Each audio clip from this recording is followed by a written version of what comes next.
In order to change an unresponsive force transducer in your 630 MA myograph system, you will need a replacement transducer, your screwdriver and Allen key that came with the system, as well as the clear silicone grease. Before removing the transducer, the first thing we'll want to do is to remove the mounting support attached to the transducer pin.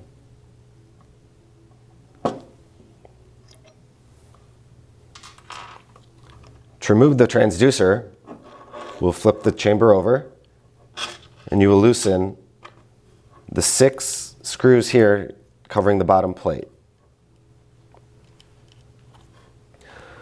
Then remove the backing plate, keeping the grease side up.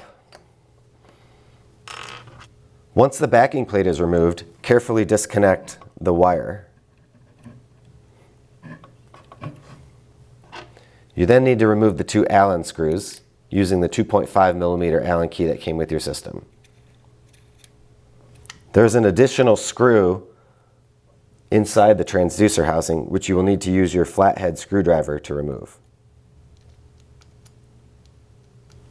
Once all screws are disconnected, carefully remove the transducer and be careful not to pull too hard as there are delicate wires attached. Once the old transducer is removed, it's time to prep the new transducer for use. To do this, we will first have to grease it. So you'll need a 1mm syringe, a pipette tip, and then the clear silicone grease. Put some clear silicone grease into the 1mm syringe and then use that to go over the transducer pin.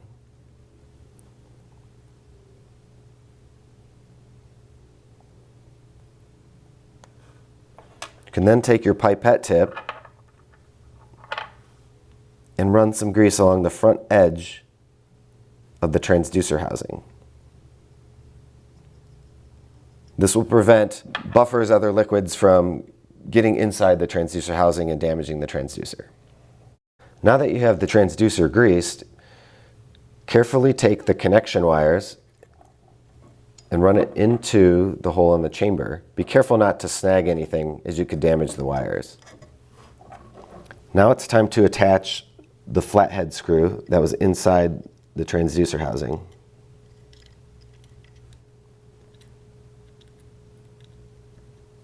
Once that's reconnected, you flip the transducer over and you can reconnect the Allen screws.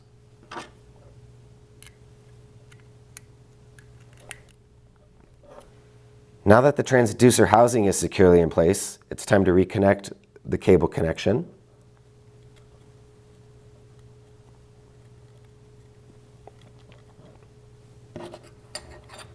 And remount the cover.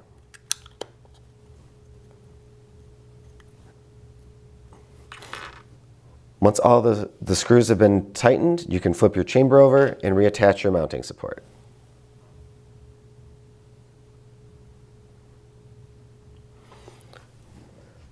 Once your mounting support is back on, you can then go to a microscope and align the supports and then calibrate your transducer, and you're ready to use.